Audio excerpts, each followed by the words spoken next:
Hello, everybody. Welcome to our today's second session of the MBA Spotlight Series. My name is Sadiq. I'm a GMAT club moderator, and today I'm having Pat and Chelsea from Johnson. Warm welcome to you two. Before we get started, I just want to mention that today's session is sponsored by Empower Financing. Make sure you guys check them out. And also make sure you check out our next session. We will have it in about an hour from now. Before we get started and before I hand over to Chelsea and Pat, I just want to say that you should not be afraid to ask questions. We will have a Q&A session. Also, don't be afraid to hit that subscribe button and the like button if you like what you've seen. And if you don't, please give us some feedback. So with that, Chelsea, Pat, the floor is yours. Thank you, Sadak. Can everybody hear me okay? I'll start with that. Yes? Okay, perfect. Well, let me take a second to quickly introduce myself. First of all, thank you all so much for joining us today to learn a little bit more about the MBA programs at Cornell. I'm Chelsea Hann. I'm Associate Director of Admissions here at Johnson. I've been on the team here at Cornell for 5.5 years. I work very closely with my colleagues in admissions to recruit and build our 1-year and 2-year full-time residential MBA programs located in the beautiful Finger Lakes region of Ithaca, New York. You can see that nice shot there on my first slide. That is McGraw's Tower, centrally located on Cornell's campus with a really nice shot of Cayuga Lake. We are very, very fortunate to be in such a beautiful location, especially this time of year. I am also fortunate enough to be joined by one of our current MBA students, Pat. I will give him a second as well to introduce himself. Oh, great. Hello, my name is Pat. I'm an MBA in the class of 22. Chelsea, do you want me to do my full intro now, or did you want to wait till later? We'll do that later. Thanks, Pat. Excited to have you here. So let me start first with just a high-level overview and a quick agenda of some of the things that we're going to touch on today. So we'll start with going through the various MBA program options that we have here at Cornell. You'll see here in a second that there's quite a few. I'll touch on the class profiles for the 1-year and the 2-year MBA programs.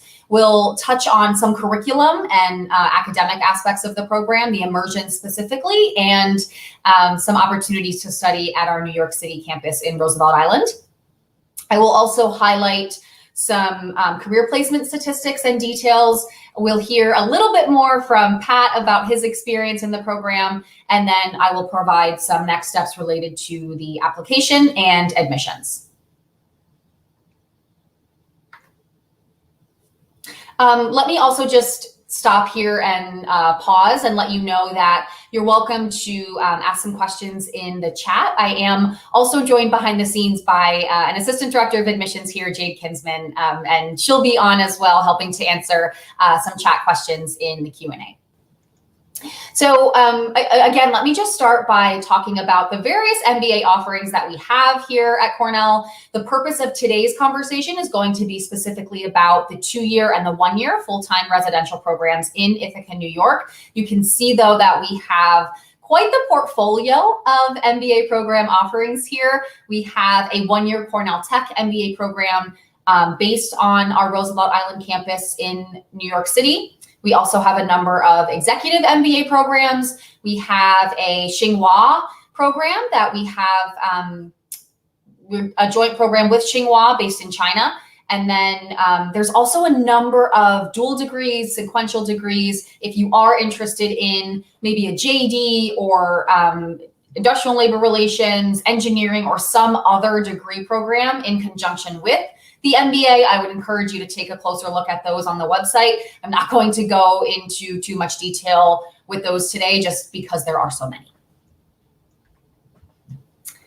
Let's start with the 2-year full-time program. This is a very high-level overview of sort of the structure and what the program actually entails. Most of our students in the 2-year MBA program are looking to shift industry, function, or both. So these are sort of career changers. It's a traditional full-time 2-year program. It does have, as you can see, the summer internship there in the middle. Our class size, which I'll go into in a second here related to the class profile, is between 280 and 300 every year. So it is quite a bit smaller than a lot of our peer schools.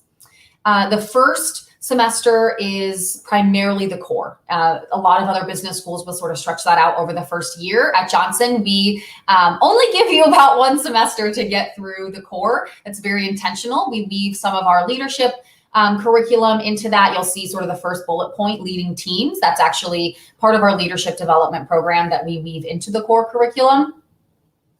The teams that you're on as you go through the core are intentionally very diverse. You're sort of working with a group of students, maybe 5 or 6 people that are very different from you, and that's on purpose. It's to give you a really holistic, sort of well-rounded perspective and different strategies and problem solving and decision making. By the time you get to the end of the core, you're working with students that were very different from you, gives you a really nice diverse network of other people in the program and some diverse ways of thinking. The spring, I will touch on this in a little bit more detail here in a couple of slides, but we have something at Cornell called Immersions. This is part of our performance learning that we have here, and it's really a nice opportunity for our students to get exposure, sort of get their feet wet with whatever their intended industry or function is post-MBA.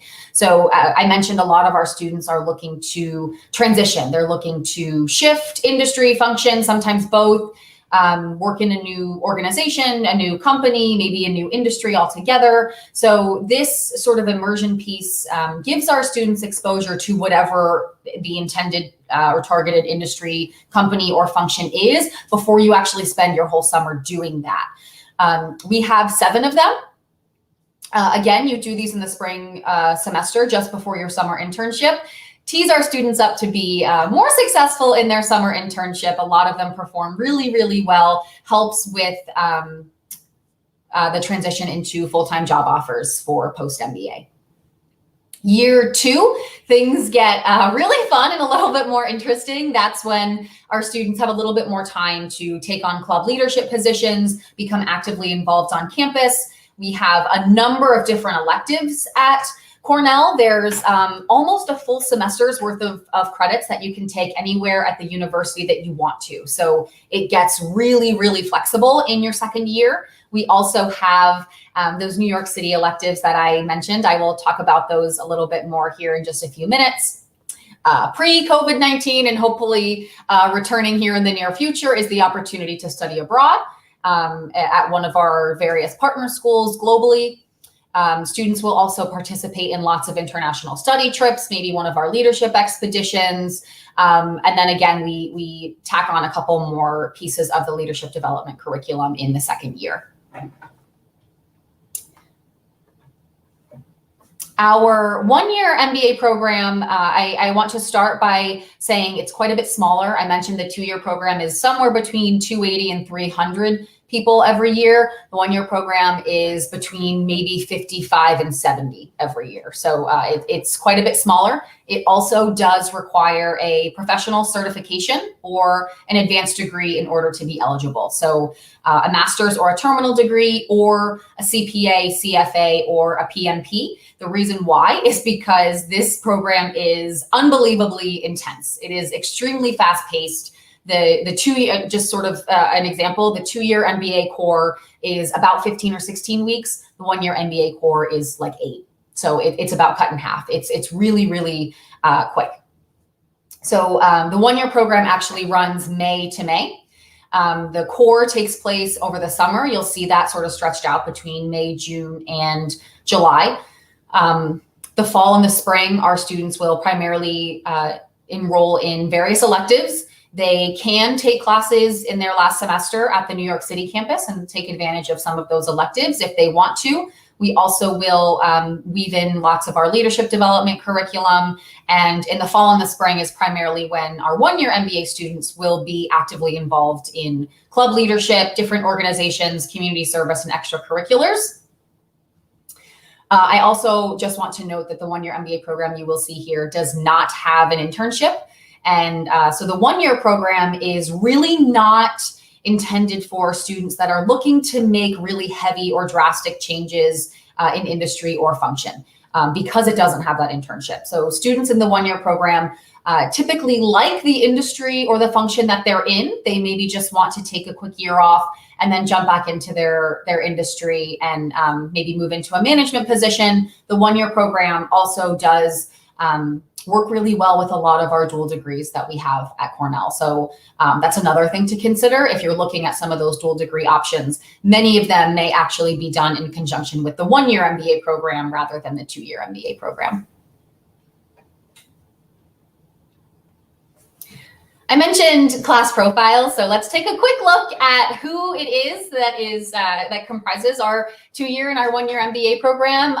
These are just sort of quick stats. This is a really quick snapshot. You can find both of these actually listed on the website if you want to dig into them at all or see some more detail or further information. You can see the number of students that were enrolled. These are both for entering classes in 2020. The average or median GMAT are middle 80% range. I would actually pay closer attention to those numbers if you are considering sitting for the GMAT or the GRE in the near future. You're studying for the exam. Take a look at the middle 80%. It gives you sort of a better understanding or a better idea of what to shoot for and what most of our students scored on the exam. Average GPAs for both the one-year and the two-year program. Age is and number of years of work experience is relatively the same. It's about 5 or 5.5 years of experience. We at Cornell don't have a minimum work experience requirement. Some of our peer schools do. We do not.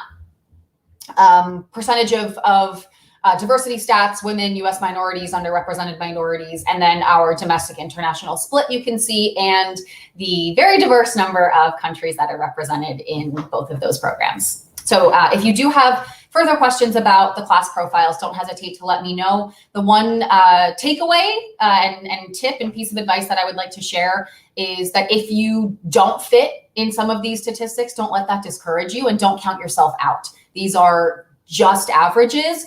Don't hesitate to be in touch with members of our team and we can sort of chat with you about your profile and your potential fit for the programs. Let me talk more about the really exciting immersions that we have. I mentioned there for the two-year program anyway, they're in the spring of your first year.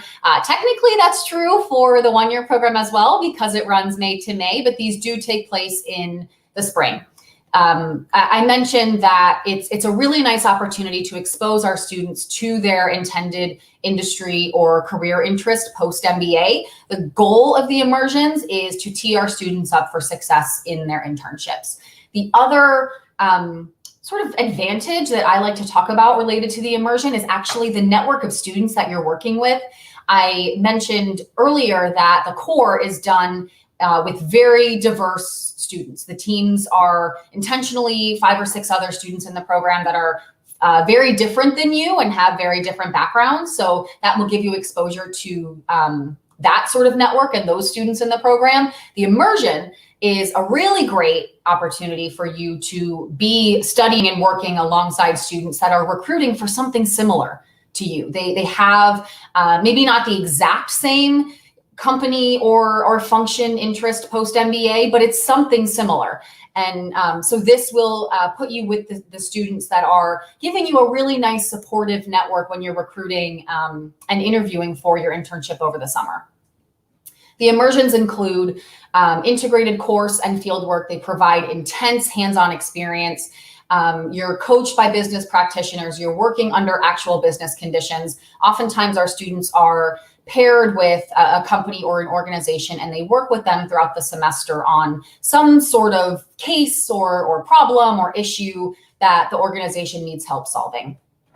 We have 7 different immersions at Johnson. These are again based primarily on industry interest post-MBA. You'll notice in the bottom right-hand corner, we do also have the opportunity to customize. Some of our students will build their own immersion. Most often, these are students that are interested in entrepreneurship, healthcare, real estate, maybe hospitality. Those are most often the students that will customize their immersion. I do want to pause here and ask Pat to jump in. He did the digital technology immersion. Pat, would you mind sharing a couple of highlights or benefits from your immersion over the spring? Yeah, absolutely. So to reiterate what Chelsea was talking about, first I'd like to say I definitely think my digital technology immersion prepared me for my current internship, which his background is at Microsoft right now. I actually was working for Microsoft as the client on our project, so we got some good client-facing work with them. It didn't have anything to do with my internship offer, but it was really nice to be able to like understand the company I was going to go work for and step in on day one with some allies on my side. I also want to give a really big plug to management cases. If you aren't very good with PowerPoint, which I wasn't, it really helped me out quite a bit. So, great, thanks, Pat. Yeah, management cases is great, and that's another point that I should probably make is that you will see here if you look at the various options that are here, you won't see one for consulting. It's also intentional. You can do consulting across different industries, and so what you can do is take most of one of the immersions here and add a consulting focus to it. Let me touch on some of our really exciting elective opportunities and the chance to study in New York City on our beautiful new Roosevelt Island campus. I say new, it's maybe 3 or 4 years old, but to me that's still new. So this is where our Cornell Tech MBA program is housed. Our students at Johnson have the opportunity to spend a full semester there if they want to. They don't have to. The first thing is weekend electives, so they could do, we don't have typically classes on Fridays at Johnson. So these are really quick opportunities to knock out a couple of credits really, really fast. They're typically Friday, Saturday, all day courses. You can potentially take 2 in a single weekend if you want to.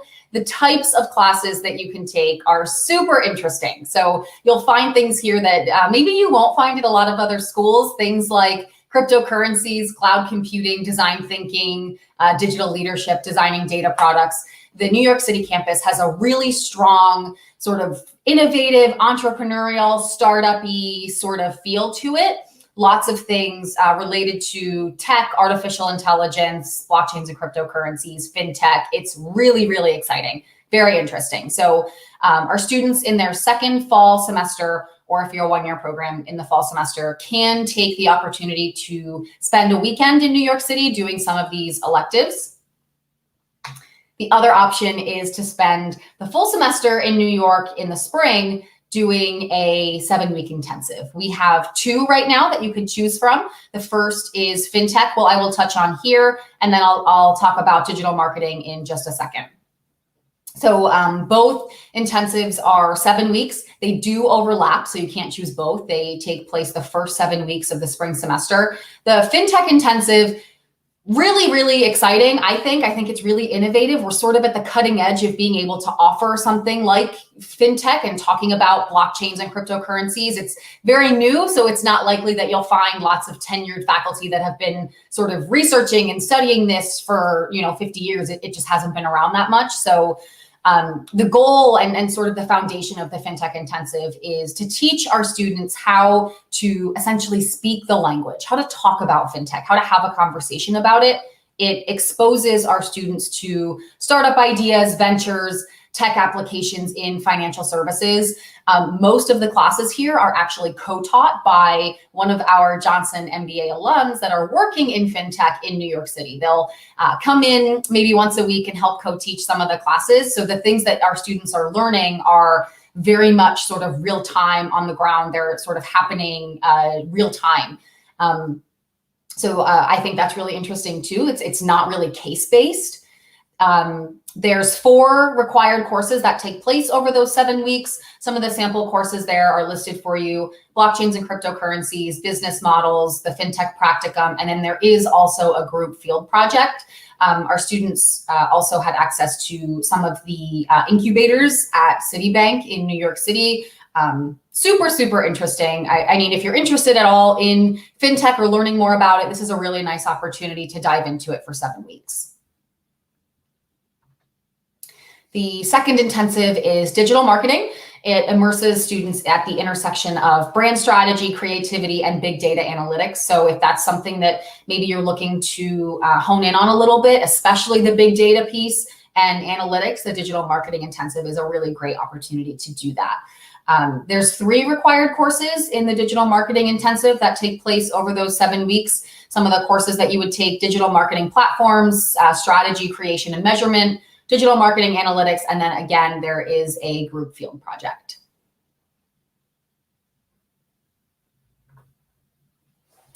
Let me very quickly, just sort of extremely high level and generally touch on leadership development and our leadership programs at Johnson. I think it's really unique, especially when you look at some of the leadership opportunities at some of our peer schools. I really like the way that Cornell approaches leadership and the development that we have here. So we train our leaders to have what we call at Cornell, it's Cornell, so we have the 4 C's. They are competence, character, compassion, and courage. The way that we do that, though, is it's very sort of specific to the student and the individual.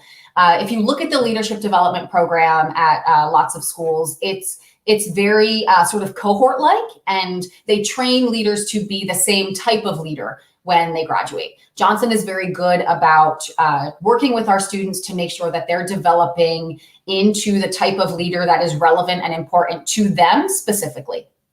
So I really like that. Some opportunities that we have here: the Leading Teams Practicum that's done with the core teams. We have 3 leadership expeditions. If I were an MBA student, I would be all over these. I think they're so interesting and sound like so much fun. So we have a backpacking trip to Patagonia. We essentially drop our students off in one location, pick them up 10 days later in another. Likely won't see any other people outside of your group while you're there. Extreme conditions, I mean, the weather, everything. So I think that really pushes people out of their comfort zone, but it's actually very, very highly recommended among the students. So Patagonia is a good one. We also have a kayaking trip to the Adirondacks. That one's a little bit less intense, but still a lot of fun. And then the third, which I'm sure Pat would recommend, is a trip to Quantico with the U.S. Marines. So that was probably the least for me, but again, our students really seem to like it. We have leadership skills programs and various workshops. Johnson Board Fellows, which actually puts our students on to the Board of Trustees at some of the various and local nonprofits in upstate New York. Johnson Leadership Fellows allows our second-year students to coach and mentor the first-year students as they go through the core. And then we have the Park Fellowship, which is a 2-year full tuition fellowship for 24 domestic students in the 2-year program every year. It's a specific leadership development and sort of enhanced leadership development curriculum for students with strong leadership potential. And then, of course, I didn't put it here because I feel like it's sort of obvious, but there's the opportunity to lead so many different organizations and clubs on campus, which will, of course, help with your leadership development as well. I also just want to note, these will sort of stretch our students in various ways based on how many and sort of what it is that you choose to get involved in. So depending on how you want to stretch and grow as a leader at Johnson, you can sort of see here that there's plenty of opportunities to dive into different things. Career placement and development. Here at Johnson, we were actually very pleased to see that I get a lot of questions about what our placement looked like in 2020 because of the pandemic. It looked almost exactly the same as 2019. So very, very pleased to see that. You can see our percentage that receive full-time offers 3 months after graduation, base salary and bonus. The one number that I actually want to highlight on this slide is the number of one-on-one coaching meetings. That 3,100, I think, is a really important number. That our students are required 1 meeting with their Career Management Center advisor, but the number that they can have is limitless. So you can meet with someone as many times as you need. We have a number of dedicated professional career management center industry advisors. So these are people that were previously working in the industries that they're advising in. If you do the math on the number of coaching meetings that we have, it's about 5 to 10 meetings per student. I think that's a lot to be able to have sort of that unlimited access to meet with the Career Management Center and get as much one-on-one prep and coaching as you need is a real benefit and something that I'm really proud that we have to offer here. Full-time hiring companies, these are our top full-time hiring companies, not the full list. If you take a look at the full list on our website, it's much, much longer than this, but I think it's helpful for all of you to see who recruits a good number of our students. Really nice mix here on the slide of banks, consulting firms, tech companies, and CPG firms. So I would say, you know, a good bulk of our students go into banking or financial services, consulting, tech, and then followed by that, marketing and CPG firms. Entrepreneurship is really strong at Johnson as well. And then, of course, we have students that will pursue things like hospitality and take advantage of the hotel school, healthcare, real estate, and a number of different things as well. I'm going to, when Pat talks a little bit more about his experience, ask him to chime in here as well. But I added this slide because I think it does a really nice job showcasing our community here. We are intentionally very collaborative. We're very supportive. We are a smaller program, which is something that we really like here. It gives our students the ability to really focus and build those strong relationships and the networks. It's certainly a place where our students are committed to making an impact, getting involved, finding ways to contribute. There's very much a sort of we're all in this together and pay it forward mentality. So at Johnson, there's over 70 clubs and organizations that our students can get involved in. Students also have the opportunity to start a new club if that's of interest to them. Our student activities team is very supportive of that. There's over 500 clubs and organizations Cornell-wide that students can get involved in.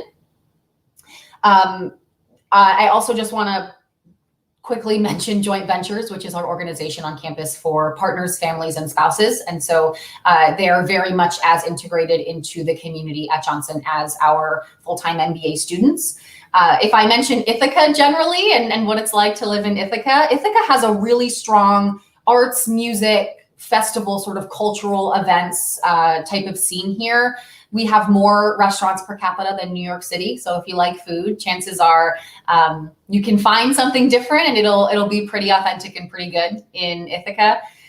The outdoor beauty here is just, I mean, absolutely gorgeous. If you like hiking, boating, kayaking, swimming, running, hike, all of those sorts of things, Ithaca will be your favorite place in the world.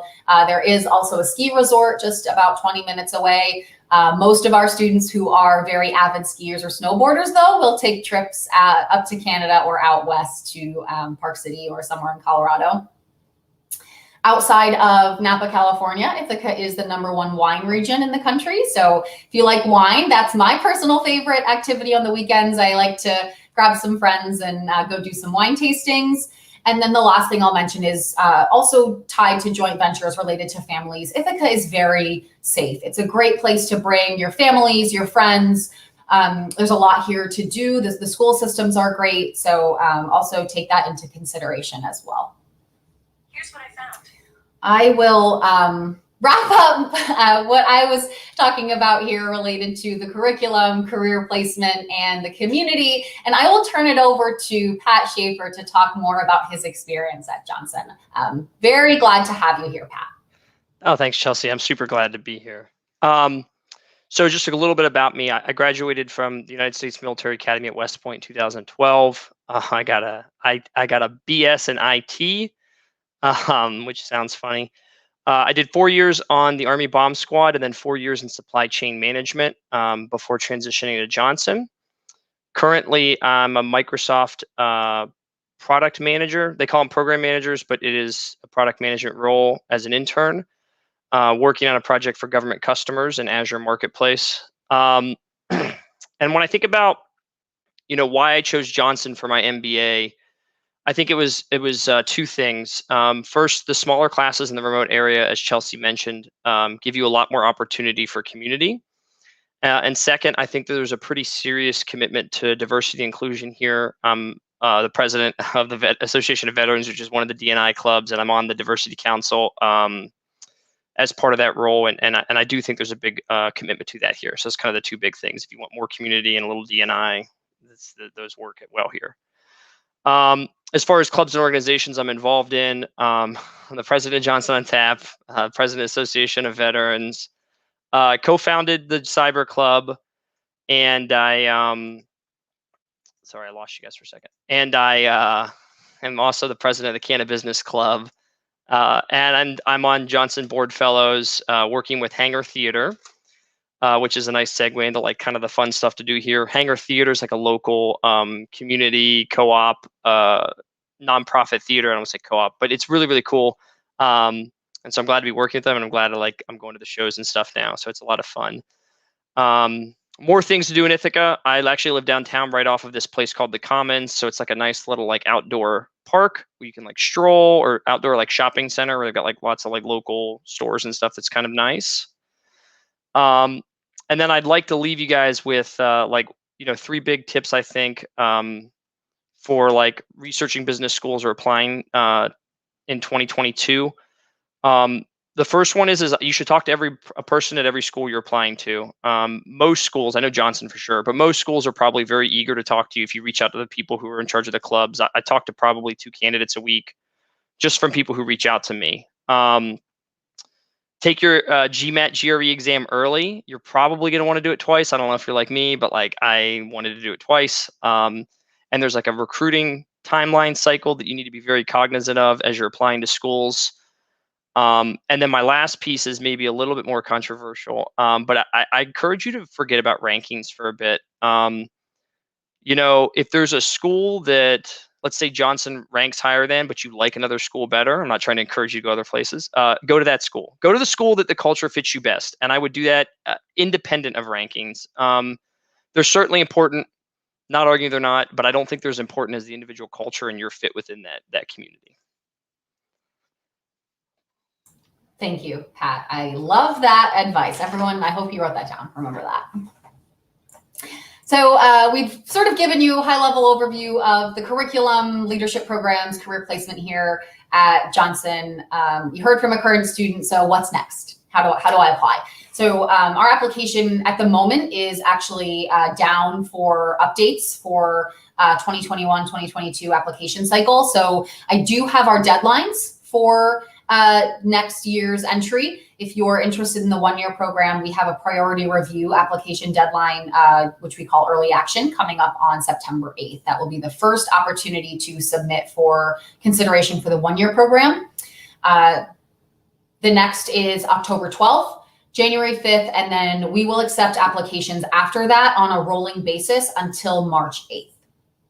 For the 2-year program, the first opportunity to submit is during our October round deadline on October 12th. January round is January 5th, and then we will have an April round application deadline on April 12th. You'll also notice 2 consortium application deadlines. We are a consortium school, and so if you're considering applying through the consortium, early application deadline is October 15th, and the traditional consortium deadline is January 5th. This is a quick view of our checklist and our list of requirements for the application for 2022 entry. Again, our application will be open in early August, so please be on the lookout for that. It doesn't hurt, though, to start preparing some of these materials as early as you can, if you know especially that you're hoping to submit for maybe the early action 1-year deadline or the October round for the 2-year program. So our list of requirements here, we start with a $200 application fee. We will need your resume. Our essays, we have a goals statement. Technically an essay, we like to call it a statement. It's very short. It's essentially fill in the blank with a quick opportunity to expand and elaborate a little bit. We have 1 required essay, which is our impact essay, and then we also have an optional essay. The optional essay, I will note, is going to be required for reapplicants. So if you are reapplying for admission next year, be prepared to fill out the optional essay. We like to learn a little bit more about you personally outside of your professional and academic achievements. That's why we have the list of activities, asks about your hobbies, community service, extracurriculars, sort of how you spend your free time. We at Johnson only require 1 letter of professional recommendation. We will accept up to 2. The keyword there is professional recommendation. So choose a current or a former supervisor. Perhaps if you are an entrepreneur or you work for a family business, maybe a client, that's always a good option as well. We do require transcripts from all post-secondary coursework and degrees. And then the test score, the GMAT or the GRE. I say if required because we started this late this season. We will be moving forward with it next year. We do have the opportunity for applicants to submit a request for a GMAT or a GRE waiver. Those will be reviewed by a member of our team, and we will get back to you on whether or not your GMAT or your GRE can be waived. So sort of think about that when you're preparing your applications for all you have your business school applications for next year. But do make note that you can submit a test waiver request. If English is not your native language, we will require a TOEFL or an IELTS, one of those 2 English language proficiency exams, and then your admissions interview, which at Johnson is invitation only. I will also note, I took a quick look at the comments section and I saw some questions about scholarships and financial aid. Scholarships at Johnson are merit-based. There is a question in the application for admission that asks if you would like to be evaluated for merit-based scholarships. All you have to do is say yes to that question, and then applicants are evaluated for merit-based funds the same time they're evaluated for admission. I think we have about 9 minutes or so left. There's my email for you. At this time, Pat and I would be happy to take any questions. Thank you, Chelsea, for the very comprehensive presentation, and also Pat for your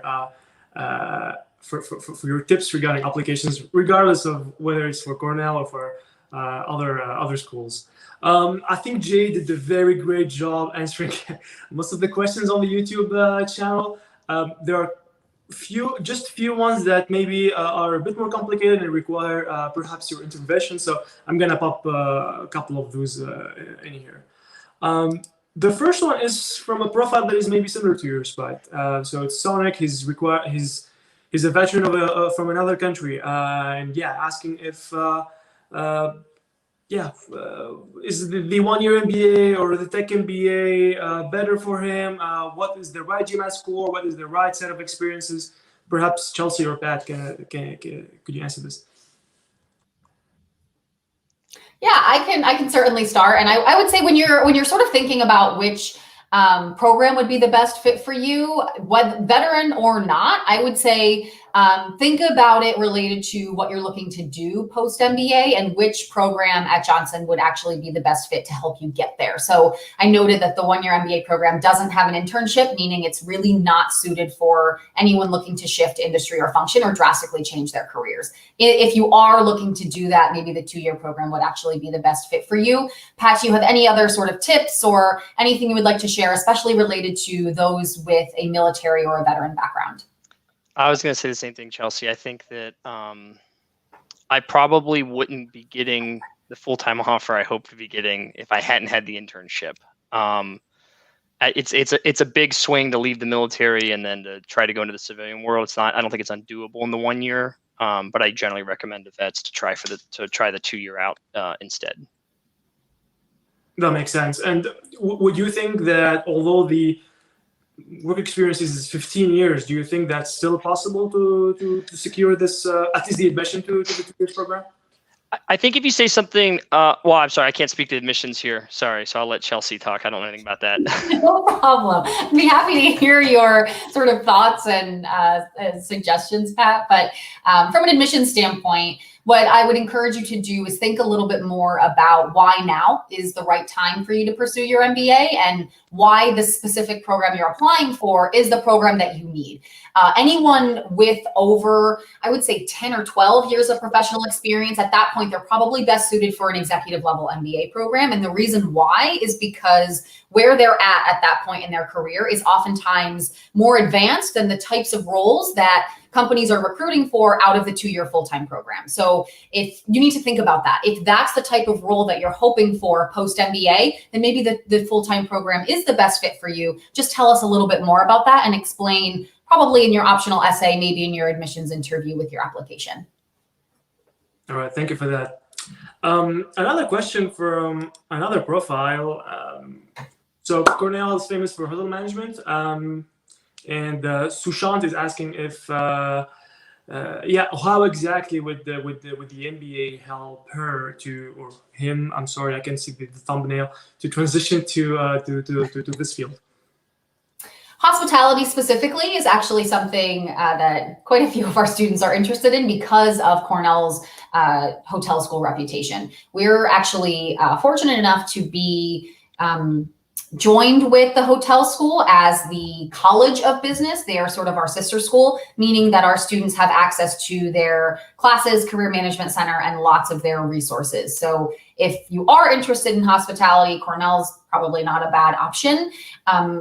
Thinking though, sort of higher level and more generally about career transitions and shifts and pivots, that's what I would say most, if not all, of our 2-year full-time students are looking to do. They're looking to change. Sometimes they don't even know what that is. They just know they don't want to continue doing what it is that they're doing right now. The structure of the program, the support from our students, our clubs and organizations, and our career management center is to assist our students in making that transition or that shift to whatever it is that they're looking at doing post-MBA. Makes sense. Thank you for that. Another question, now a bit different, is about partners, especially if they're both applying to the MBA program. Anything to say about this? Yeah, if you're applying with your spouse, I think that's great. We see that sometimes every year. You will be evaluated separately. So there is a place where you can note in your application if your significant other is also applying to the program, but we do look at all of our applicants holistically and separately, and we will take into account each of your potential contributions and fit for the MBA program here. Makes sense. And yeah, I mean, at the end of the day, it's 2 different persons, but with this specific circumstances, so I guess it's a bit tweaked, but not entirely. You talked earlier about reapplicants, especially like writing this optional essay. What about an advice in general to reapplicants? What should they do differently? Should they perhaps use the old essay from last year to this year again? Should they use the same references? Anything? Any advice? Yeah, I'm going to start by saying do a self-evaluation and a self-assessment of your profile and your previous application. Do not plan to submit the exact same application that you submitted last year, this year, and expect a different result. Yes, the applicant pool will be different. And so your decision may be different if you submitted the same application, but my general advice is to stay away from that. Make sure that you're being reflective, you're being introspective, and you're taking a look at your application and how that sort of sets apart from our class profile and the types of students that are in the program at Johnson. Talk to current students, make sure you're in touch with members of the admissions team, and come up with an action plan, develop the specific steps and things that you need to do going forward to improve upon your application next year. Be prepared to talk about what those are and how you address them in the optional essay. And then take a look at what the requirements will be for next year's application, because some of our essays, some of our requirements have already changed from last year to this year. Makes sense. Thank you for that. Perhaps 2 or 3 more questions, or maybe one last question, because we're hitting the 45th minute. And this question is more about the interaction between MBA students with undergrad students in Cornell. Pat, from your experience, have you interacted a lot with undergrads, and can you tell us more about that? Yeah, absolutely. So I want to start by saying I think during non-COVID times it would have been more, but it was still quite a bit. So I participated in 2 of the 3 hackathons that Cornell does. And so for each of those teams, I was put on a team with like undergrads, although you have to find your own team. I've also interacted with the Undergrad Veteran Association. So, I mean, I probably have I don't know, 10 undergrads who are associated with entrepreneurship in general, like in my phone that like we're texting and we're like considering some ideas and stuff, just mostly fun stuff. But it's definitely, and I honestly haven't been trying to meet undergrads. And so I think that if that's your goal, you can do a lot better than 10. So I think there's definitely a lot of interaction here. And there's a lot of entrepreneurship here in general, including in the undergrads, and they're looking for MBAs to help them. So. No, that's nice to hear. I mean, at the end of the day, you're an MBA student. You have this, let's say, theoretical background at least, and also some practical background to bring. How can you scale an idea? How can you make a company? And then you have undergrads bringing, for example, the engineering perspective. So yeah, that's definitely cool to hear. Yeah, so I think we're reaching the last minutes of our call. So thank you very much for both of you, Pat and Chelsea, for being here today. Thank you to everybody who streamed from all around the world to learn more about Cornell. If you liked the video in today's session, please don't hesitate to hit that like button. And I'm looking really forward to seeing you again sometime soon. Yeah, wish you a great day. Thank you, everyone.